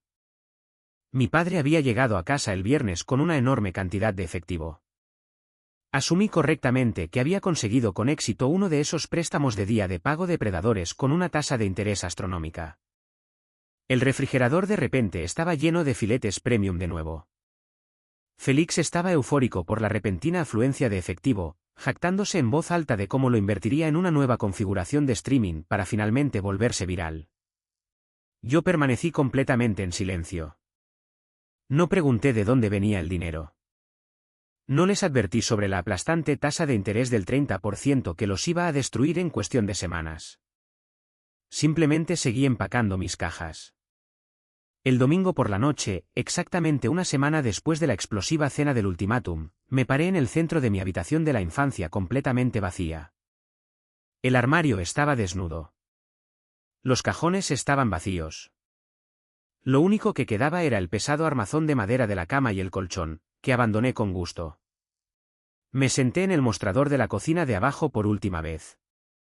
Saqué un trozo de papel de carta premium y escribí un memorándum formal y legalmente vinculante. Decía, para Winston y Marta, con efecto inmediato, estoy desalojando las instalaciones. Como han declarado repetidamente, soy meramente un invitado tóxico en su hogar, y mis intentos de administrar el hogar no fueron bienvenidos. Adjunta una lista completa de todas las cuentas de servicios públicos y de servicio actualmente a mi nombre que he cerrado permanentemente. Los estados de cuenta de la hipoteca ahora llegarán directamente a esta dirección. No me contacten por dinero. No me contacten para fianzas. No me contacten cuando el dinero del préstamo depredador se acabe. Querían que Félix fuera la única prioridad. Ahora él es la única prioridad. Adiós. Coloqué el memorándum sobre el mostrador de granito, justo al lado de la llave de mi casa. Eran las 4 de la mañana. La casa estaba completamente en silencio, salvo por el suave zumbido del refrigerador que enfriaba los filetes comprados con tiempo prestado. Miré las fotos familiares enmarcadas en la pared del pasillo. Una foto mía graduándome con mi doctorado, sonriendo brillantemente, pensando tontamente que los iba a enorgullecer. Una foto de Félix sosteniendo un trofeo de participación de un torneo de fútbol de secundaria. No sentí ni una pizca de tristeza. Me sentí completamente ingrávido. Salí por la puerta principal, subí a mi sedán de lujo y me alejé en la oscuridad, dejando que la bomba de tiempo de su propia incompetencia financiera detonara sin mí. Despertar esa primera mañana en mi nuevo apartamento de lujo se sintió casi ilegal. Una brillante y cálida luz solar se filtraba por los enormes ventanales de suelo a techo, bañando los impecables suelos de madera. Permanecí completamente inmóvil en mi nueva cama, con los músculos tensos, esperando instintivamente los sonidos de mi tormento. Esperé los fuertes pasos de Félix exigiendo comida, el timbre estridente del teléfono fijo de una agencia de cobros, o el pasivo-agresivo suspiro de mi madre fuera de mi puerta.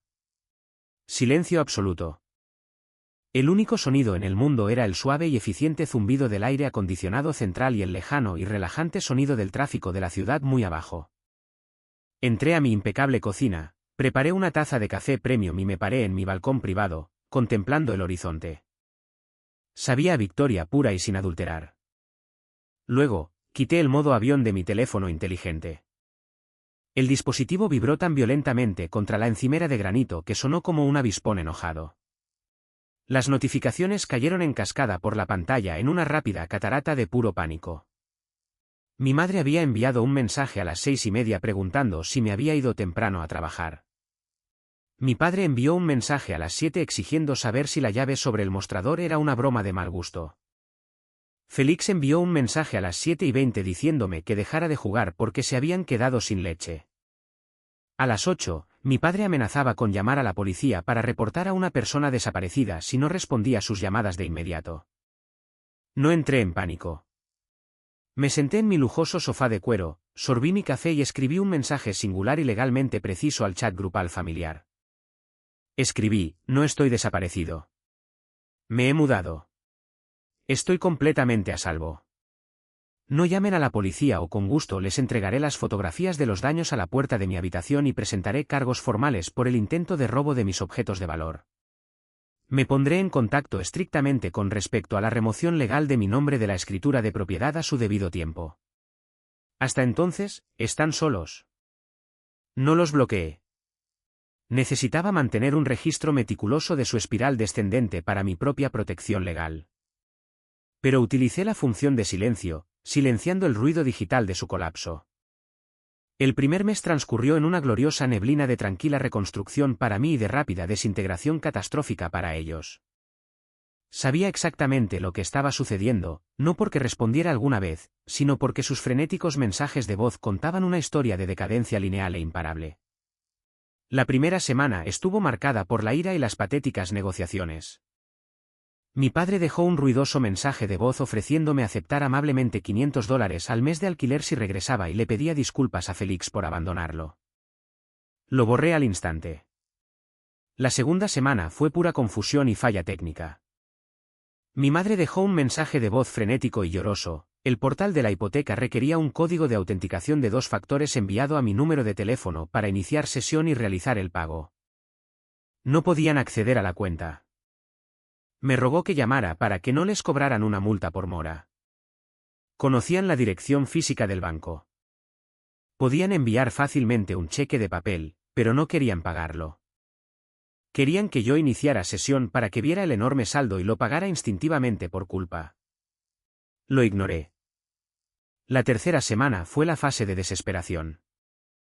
Félix dejó un mensaje de voz que sonaba completamente maníaco: el efectivo del préstamo de día de pago se había agotado.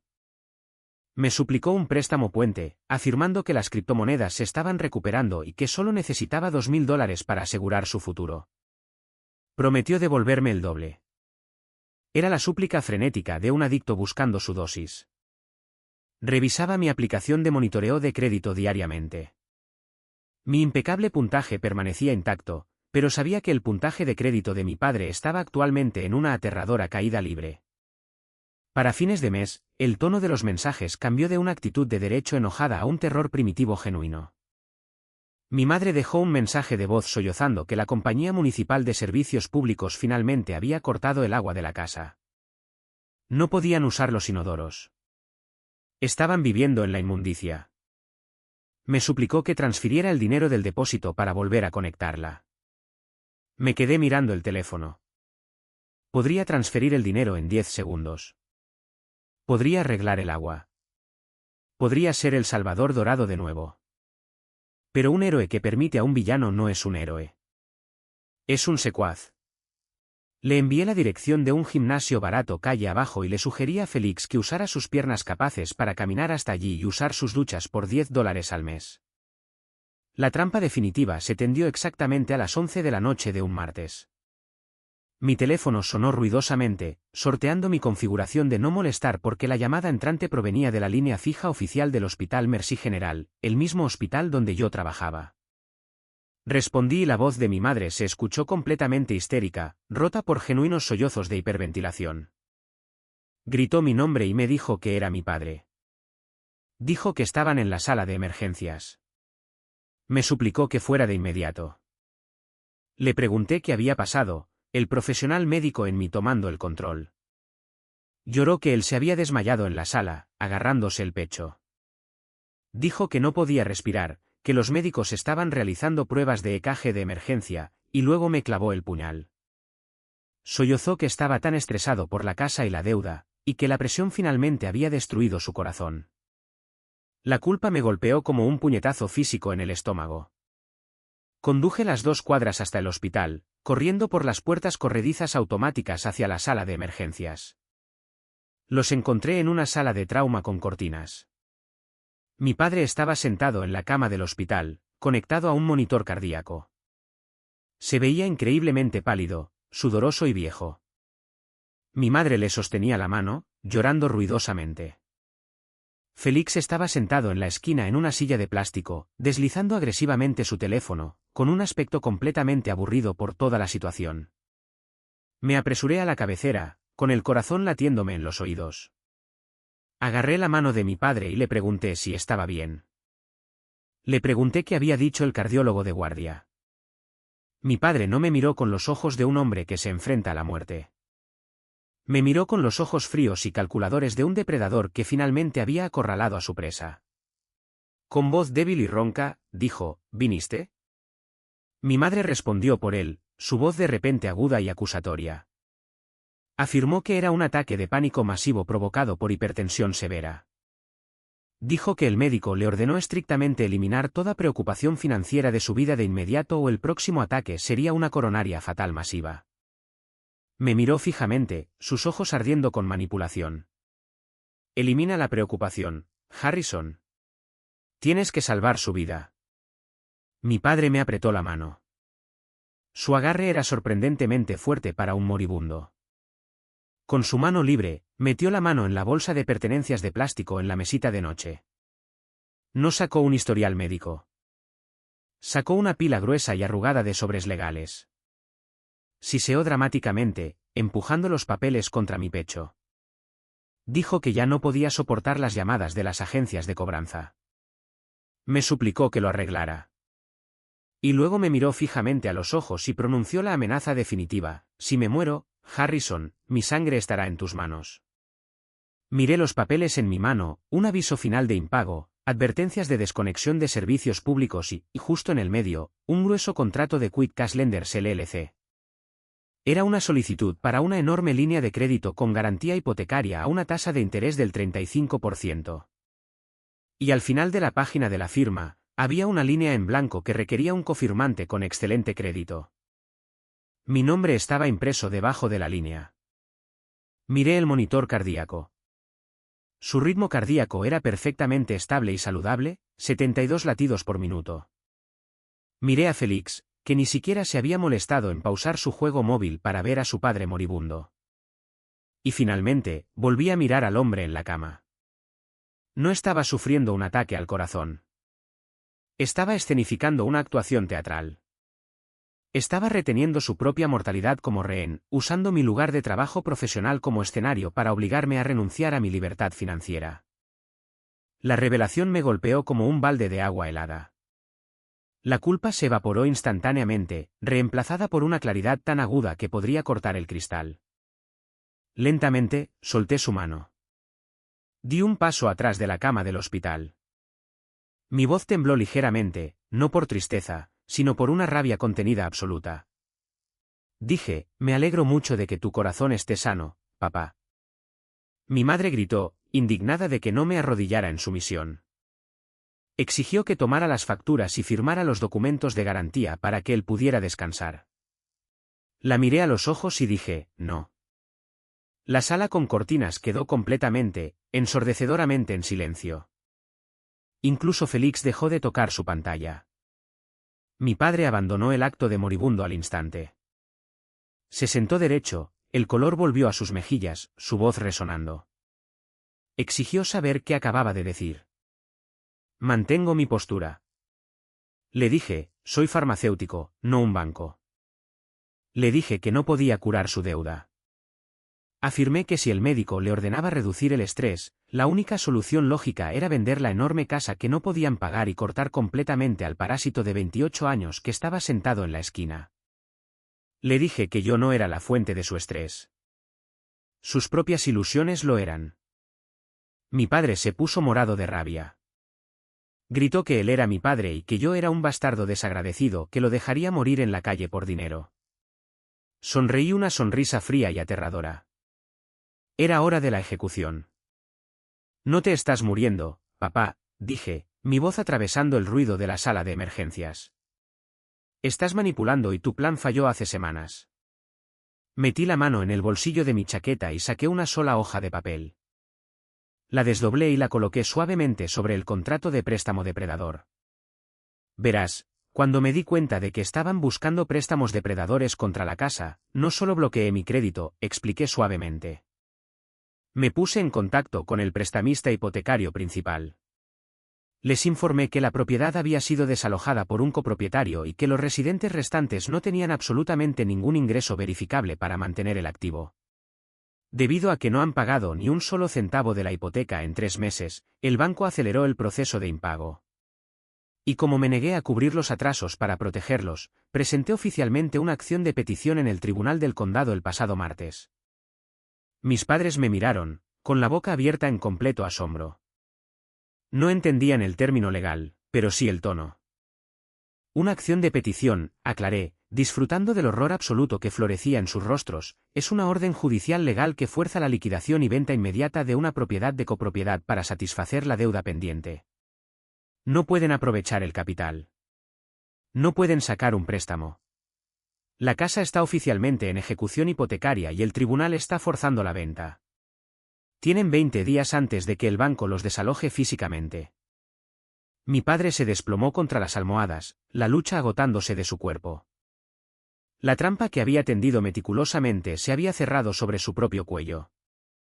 Miré a Félix, que ahora me miraba con ojos grandes y aterrorizados, dándose cuenta de que su viaje gratis había terminado permanentemente.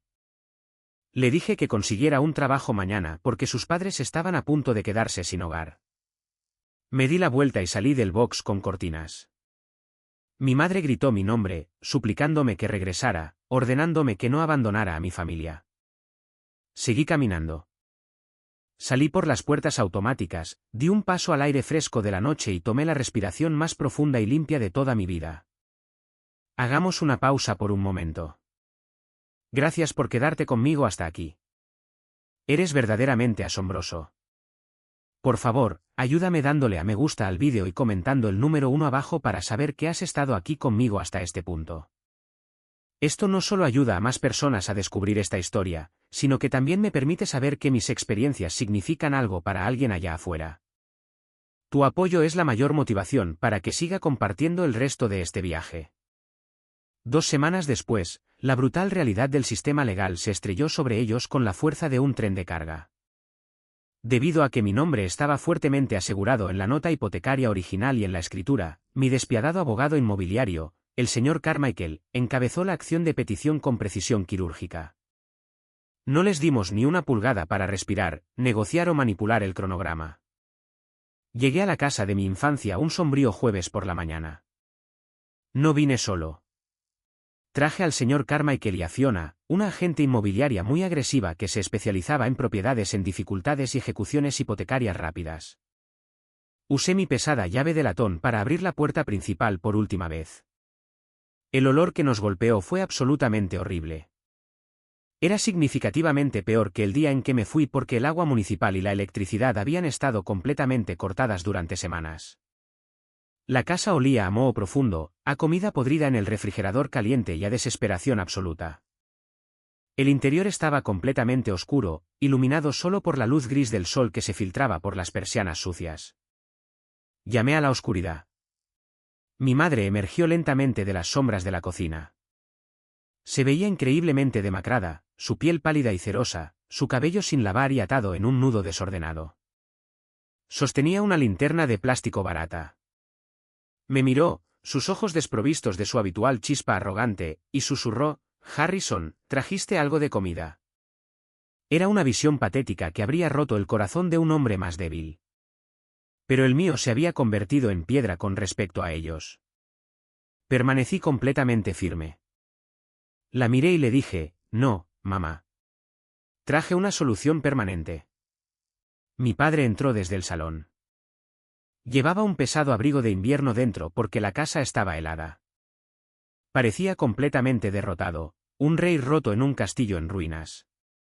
Me miró con furia y escupió, con voz áspera: Tú nos hiciste esto. Destruiste a esta familia». No levanté la voz. Simplemente negué con la cabeza. «No, papá. Las matemáticas básicas hicieron esto. Él es el señor Carmichael, mi abogado. Y ella es Fiona, la agente de ventas. El banco toma posesión de esta casa en exactamente 10 días. Estamos ejecutando la venta de emergencia hoy». Mi padre hinchó el pecho, intentando una última demostración de autoridad. Gritó que no vendería su casa bajo ninguna circunstancia. Afirmó que Félix tenía una gran ventaja en una inversión en criptomonedas y que tendrían el efectivo para el viernes. Le respondí bruscamente, interrumpiéndolo por completo: «Félix no tiene absolutamente nada. Si ponemos la casa a la venta hoy a un precio de remate, podemos pagar los atrasos de la hipoteca, liquidar las hipotecas predatorias, y ustedes podrían salir con una pequeña porción de capital. Si esperan tercamente 10 días, el banco se apodera del activo, pierden hasta el último centavo y terminan durmiendo en la acera con un desalojo masivo y una ejecución hipotecaria, destruyendo permanentemente su historial. Firmen los documentos de venta ahora mismo». En ese momento, Félix apareció en la parte superior de las escaleras. Parecía esquelético, envuelto en una manta sucia. La falta de internet y comida rápida lo había envejecido 5 años en un mes.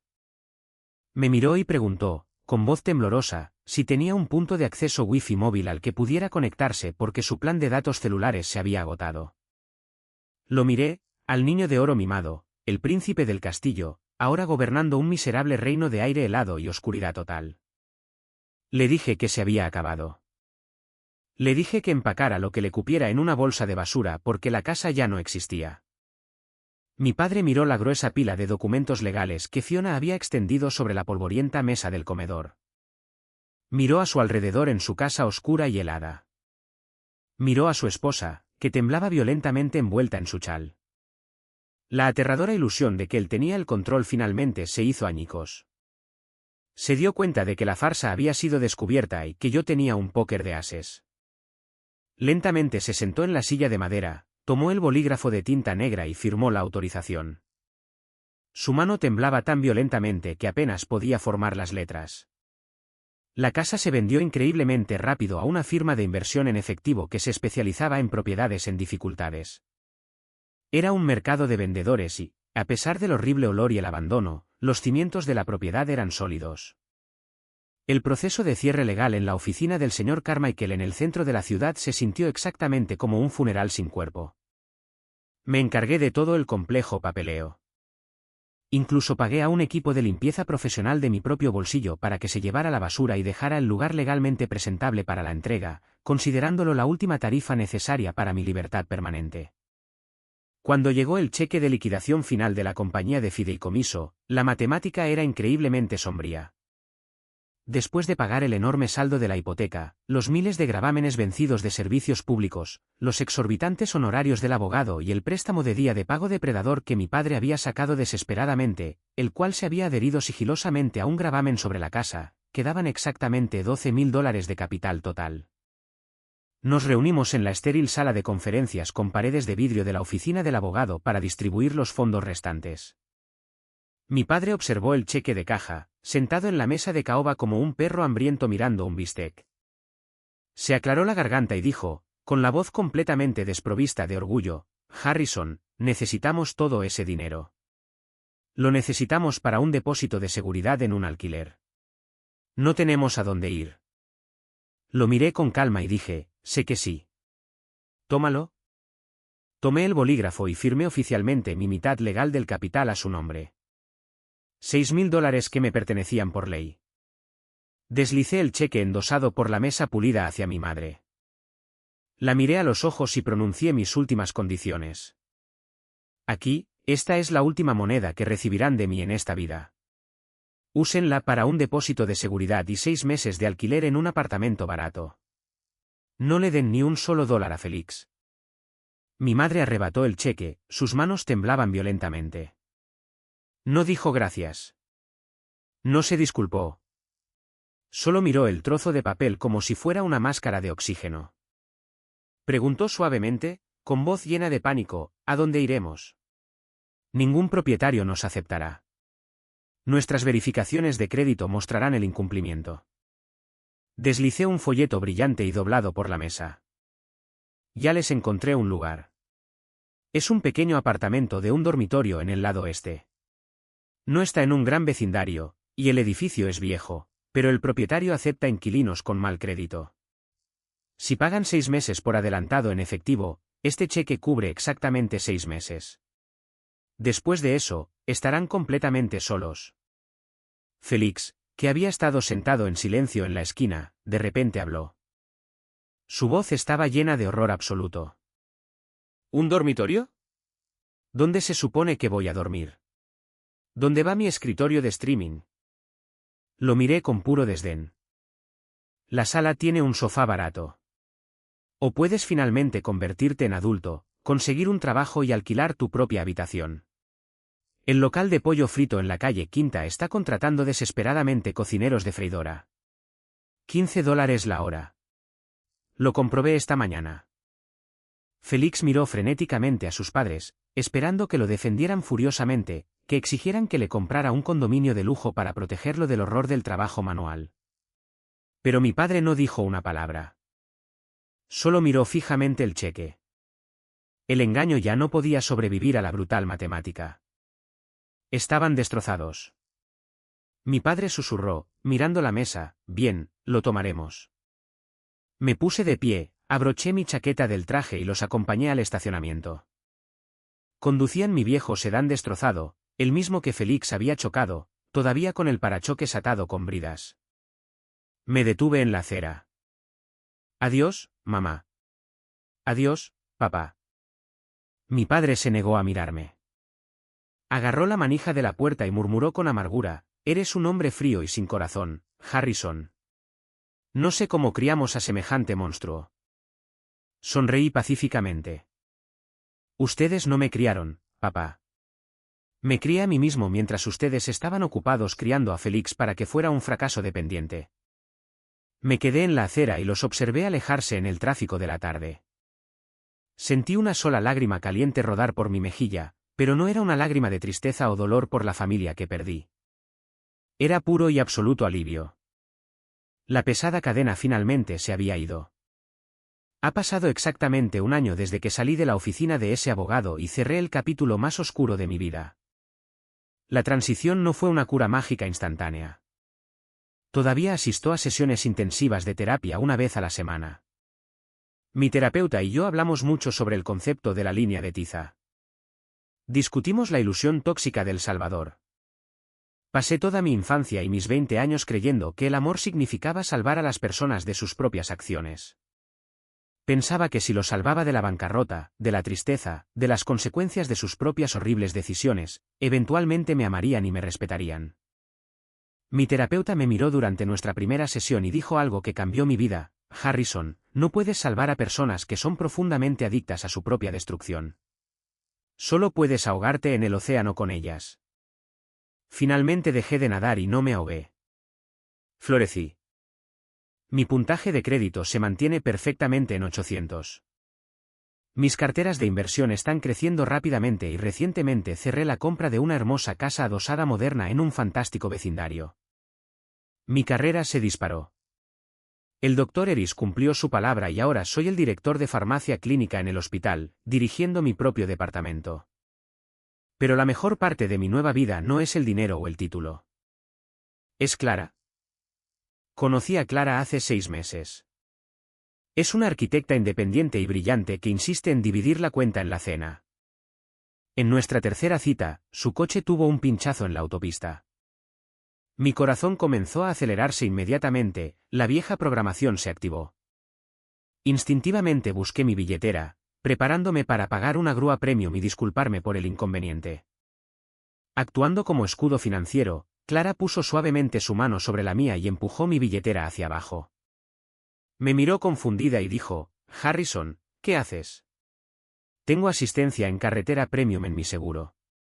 Guarda tu dinero. Yo me encargo.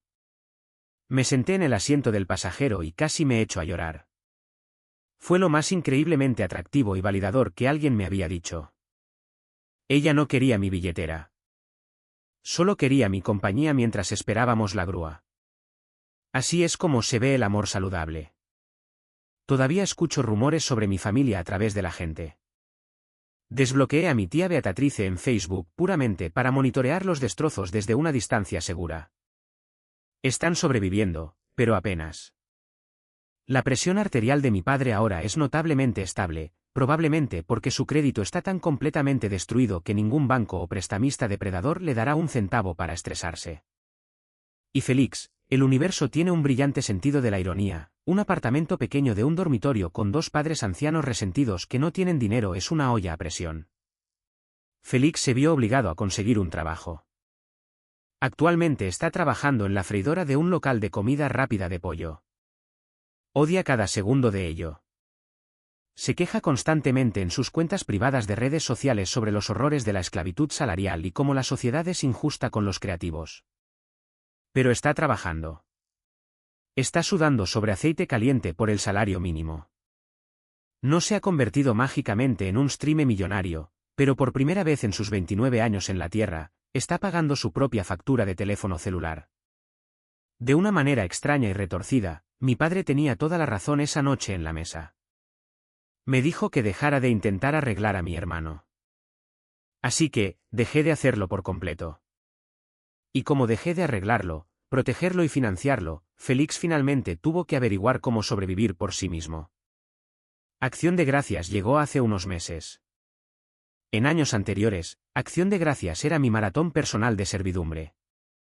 Yo financiaba toda la comida, cocinaba durante 2 días seguidos, rociando un pavó enorme, haciendo relleno desde cero, horneando 3 tipos de pastel. Limpiaba la casa impecable, les servía comida mientras veían fútbol en el sofá, y luego yo lavaba cada plato mientras ellos roncaban en sus sillones reclinables.